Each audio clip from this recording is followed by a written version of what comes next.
IMT Conversations with Rhod Tecson. An incisive and sharp discussion of today's current issues. Ang pagpadayon sa duwa ka dekada nga serbisyo publiko. IMT Conversations with Rhod Tecson. Philippines, good afternoon. My name is Rhod Tecson and this is IMT Conversations on IMT News. Beware. Our next guest is Jiu-Jitsu world champion. I am talking of the no longer reigning. Please correct me if I'm wrong, no? Was it 2020 or 2021 Miss Dinagyang? Wow, thank you. Kimberly. 2004. 2000? 2004. 2004. Okay, 2004. Miss Dinagyang, Kimberly and Custodio. Kimberly, mayong hapon. Mayong hapon sa tanan nga taga Tumalaon. Thank you so much for this opportunity ginatag mo sa aton. Nakat ko ikaw, kamusta ang Iloilo? Iloilo is fine. Congratulations. You are now Jiu-Jitsu world champion, no? Sorry. Jiu-Jitsu world champion. Pasensya gid nga lain niya kamera nga ako ginalantaw. Dokasan ulang, no? 2004. Then nagligad ang pila ka tuig and the last time I had a conversation with you via Messenger, you were asking me if possible ay nga makaupod kita sa kay Governor Defensor because at that time nagapangita ikaw sang sponsors, no? Kag ay madumduman ko do sunlog ko ikaw, ginayamuhat ko ikaw. And then after a while, nakita ko na lang sa social media, you are world champion. No? Siguro, before anything else, gusto ko mag-backtrack Kimberly, this is a world championship. Please tell us about this world championship. Yeah, yung amo ni siyang World Championships ng Jiu-Jitsu nga affiliated sa Jiu-Jitsu International Federation. It's like the Olympics of Jiu-Jitsu since ang Jiu-Jitsu hindi pa siya Olympic sport and actually they're trying to make it an Olympic sport. May kita subong JJIF Jiu-Jitsu World Championship.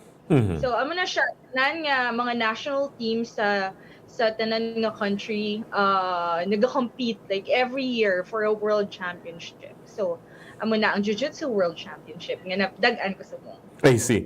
So, but silingon, all countries are represented sa sining competition?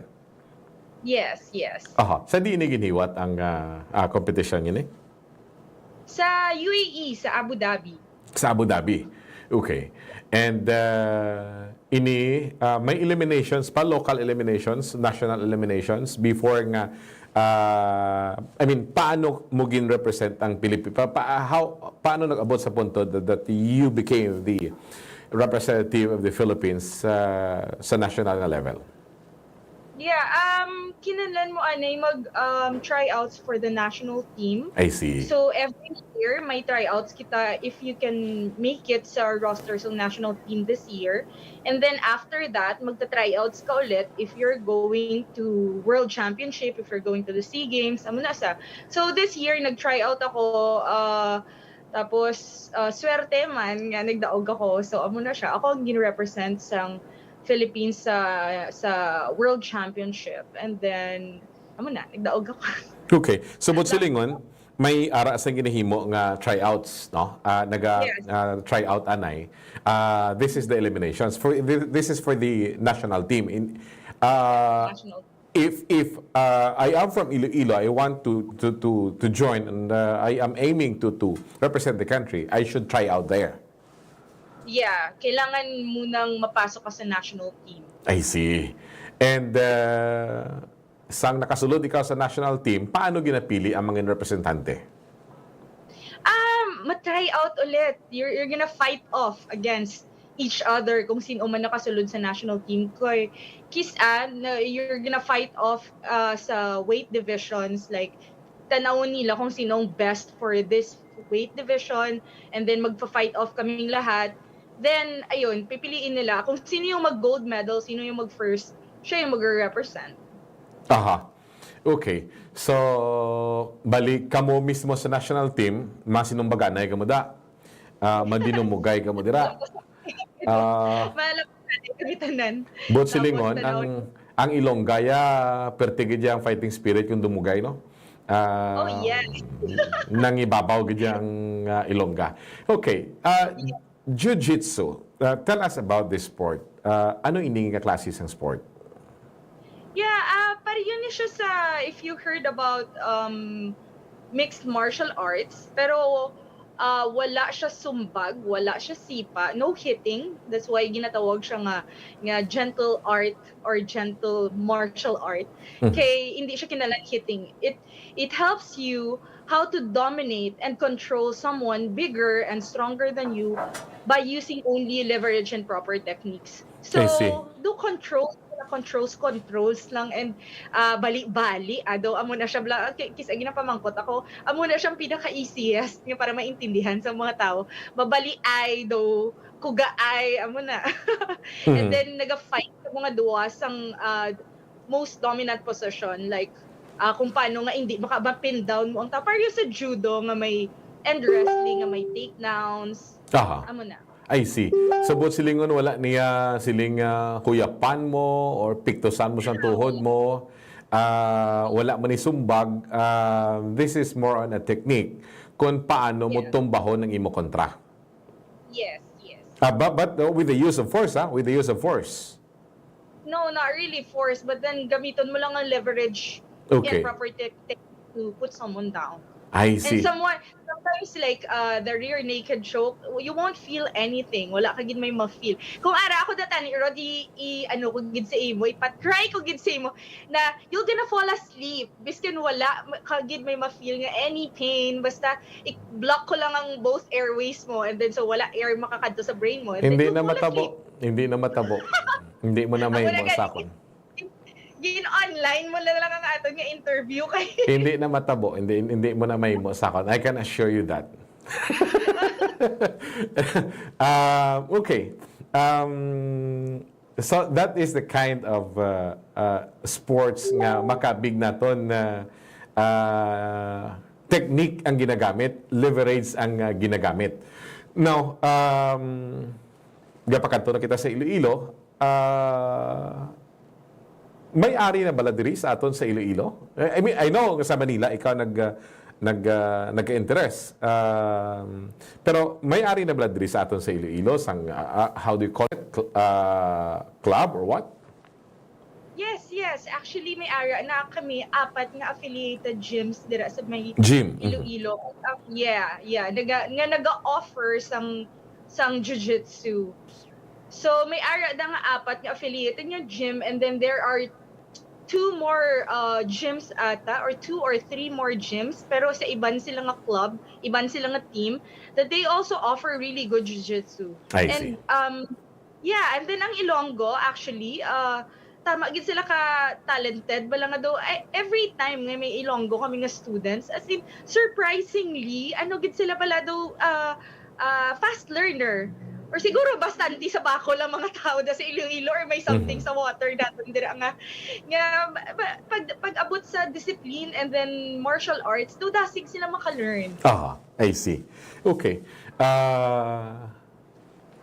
Panaog kita. I think that was, hindi na ko kadomdom sa details, but ibutang ta na sa tuig 2004.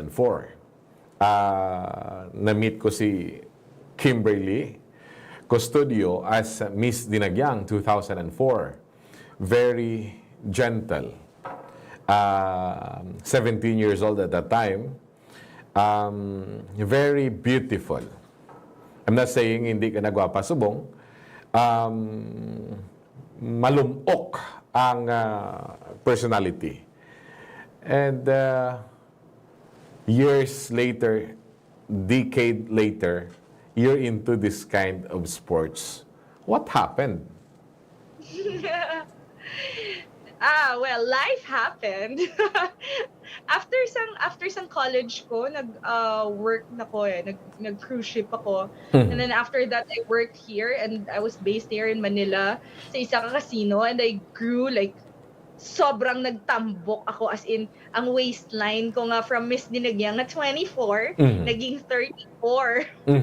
Okay. So, nag-abot pala sa time nga kung mag-tie ako ng shoes ko, ginahingal ako, kung ma-meet ko ang friends ko, ginatulok nila ko isang madugay-dugay before nila ako ma-recognize. Sabi lang daw nag-hurt man, na-hurt gid ako.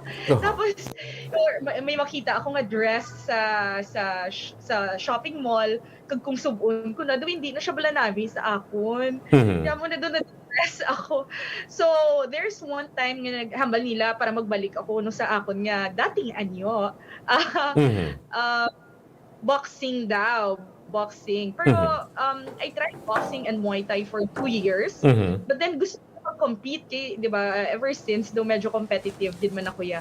So gusto ko compete, but then tama ako kagamay for my weight, and then my coach said na mag-jiu-jitsu ako kay amo na siya kuno damo female competitors, and then it's the best martial arts for women. Tapos, gintry ko siya. So, right then and there, nagustuhan ko siya. Kaya hindi ko kinanan sang nadako ako or persado ako.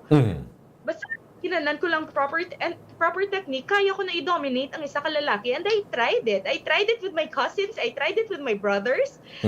No, Arab lang ka ka-amazing. Lagko sang mga pakaisa ko. Tapos, kaya ko sila i-choke. Kaya ko sila i-on kung gusto ko. So, sobrang na in love ako sa sport, and then after that I quit my job and then spent all my earnings going around the world para magpa-private lessons sa mga legends sa jiu-jitsu. I tried competing, then naging pero so far ang akon nga skill sa jiu-jitsu nagtaas ang level, and then after that I tried competing sa national team. I tried to get into the national team, tapos naging successful man, and then after the lockdown I got my own gym, may sariling gym na ako sa may Makati, and then naging world champion ako. So amo na siyang story. Okay. Kung paano nag-form ang Miss Dinagyang Sarah. Yeah, a few years after 2004, at that time, yes, nakita ko ikaw, although hindi ko masyado na-appreciate kay mas nakatutok ang akon nga duha ka mata sa not sa lawas mo kag sa tsura mo, pero sa lungon niya ginagyan ko eh. So daw hindi ko mahambal nga tambok ikaw, chubby ikaw or what. But daw maduludumduman ko nga at that time nagdako kagid man. So that's the journey of Kimberly sa attempt nga magpaniwang. Nakita mo kag na-appreciate mo. You fell in love with Jiu-Jitsu, and now you are world champion. Let's talk about homecoming. Saan ang pagbalik mo diri sa Iloilo? Yeah, abot ako sa December 3 because I have Jiu-Jitsu seminar sa December 4. Para it's open for everyone. Tanan pwede maka-attend. Then also, I think I can arrange also a day na I can give free trials to women and children who wants to be involved sa sport. Okay. So, do you want to invite possibly the viewers now and the viewers later? If they are interested, sa diin sila makadto, will there be or is there an ongoing pre-registration? Will there be a registration? Diin ano oras ini? Anong dapat nila dalon? Yeah. Sa kung sino ang gusto nga mag-try sa Jiu-Jitsu, we are open for everyone. Sa Iron Forge, sa Iron Forge gym na sa may Tabuk Subaharo. You can message us on Instagram and Facebook, MDS Jiu-Jitsu Iloilo. I think there's fee. Hindi lang ako sure kung how much, but then I'll try to arrange nga sa mga paguhan we can makahatag kami sang mas lower nga fee para also, or maybe we can give a free trial around. So, ano na, message lang kamo sa may MDS Jiu-Jitsu Iloilo and see you sa December 4th. December 4th. So this will be a whole day engagement. Yes. No, I think it's afternoon. Afternoon. I think it's 2 o'clock. So enough na ang few hours para ma-learn mo ang basic dynamics ng Jiu-Jitsu? Oh, no, not really. Pero for the intro class, I guess it only takes like 1 to 2 hours for the intro class. But then sa bilog na dynamics, I think it will take you like a month or like 2 para medyo ma-learn mo maintindihan mo gid ang tanan nga basics. Doon na break up ang akon nga interest kiti, no? Ang waistline ko sa una, subong grabe na gid. Manog 41 ako. So basi pa malang maggamay-gamay ko. But again, I can... You should try. Hon, tagid ka. Bisitahon, tagid ka da. Kagdalon, tagid ka sa gym na. But I can assure you, hindi mo ko yung matumba. Hindi mo man ko malipong. Tagid ka, matistingan, tagid All right, Kim, thank you so much for the opportunity and the time. I know Iloilo is very proud of you. Galantaw ako sang sang gawa ka ikaw dira. Li ko ang threads ang aton nga conversation. Siling ko natabo nga wala ko ni siya nadala kay Governor Defensor at that time. I know nag-request ikaw. Nagsabat gali ako sa imo. Siling ginsabat ta kagali nga 5 lang kapatay ox na.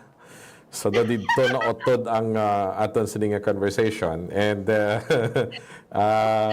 nag-follow up ikaw nagkadlaw na lang ako and nalipat na ako and then the next time I knew it you are world champion.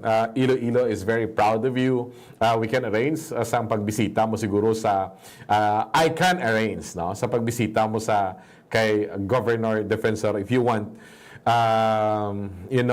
for an Ilongga to have a feat like this, no, and from Miss Dinagyang to World Jiu-Jitsu champion, this is something that we Ilongga should be proud of, no, and I know everybody is so proud, is very proud of you. Your mom is proud of you. Ang imong pamilya. Congratulations sa sining kadalagaan nga naangkon mo. Thank you so much, Gid Rod. Thank you so much man sa mga taga Iloilo nga nag-support gid sa akon. And I'll see you very very soon, Rod, ha. Promise mo na sa akon, ha. Hindi ka tumba sa akon na. Promise, I'll see you. Nahilaw din ako sa imo mo na kinalan magkita na gid kita bisitahon kita biskandiin ka. Pwerte. All right, Kimberly and Custodio, no? The Ilongga Jiu-Jitsu World Champion. Congratulations and thank you so much for joining us. Thank you so much. Ang 2004 Miss Dinagyang, no? Si Kimberly and Custodio. And now, the first Ilongga Jiu-Jitsu World Champion. No? So, ka-interesting sining nga sports. And silinya gani, wala na di tok apanay. This is all about leverage. This is all about technique. Kung paano mo tumbahon ang imong kontra, paano mo i-deny ang imong kontra sang iya kapasidad nga halitan ikaw kung may mag-attempt sa imo, and at the same time paano mo i-dominate ang pwersa sang imong kontra. Siling gani kay na lalaki ka man, tambok ka man, dako ka man, or abilidadan ka man, kaya niya katumbahon. And that's Jiu-Jitsu. There is an art in this sports. So we have our first Ilongga World Champion. Congratulations kay Kimberly Ann Custodio.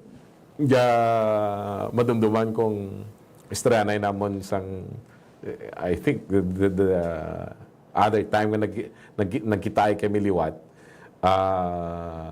sa Oton. Hindi ko ma-appreciate kung nagtambo sa uniwang sa kay ginpaagi niya ako sa nagalinya nga mga lungon. Amo ng greatest and the worst fear ko sa kabuhi kong lungon. Amo na negosyo nila mo. So, daw hindi ko kabalo kung and hindi ko ma-appreciate kung sino ginatubang ko kay nagapaminsar ako kung may unod ang lungon or wala. But just the same, that was her journey, no? Chubby siya, and then nagdako na gid siya, and siling niya gani, nagbuyunan siya. Siling niya, paano ako magpagamay, paano ako paniwang. And then she became world champion. That is a very inspiring journey sang isa ka Ilongga beauty, no? And now a world champion. My name is Rhod Tecson, and this is IMT Conversations on IMT News. IMT Conversations with Rhod Tecson. An incisive and sharp discussion of today's current issues. Ang pagpadayon sa duwa ka dekada nga serbisyo publiko. IMT Conversations with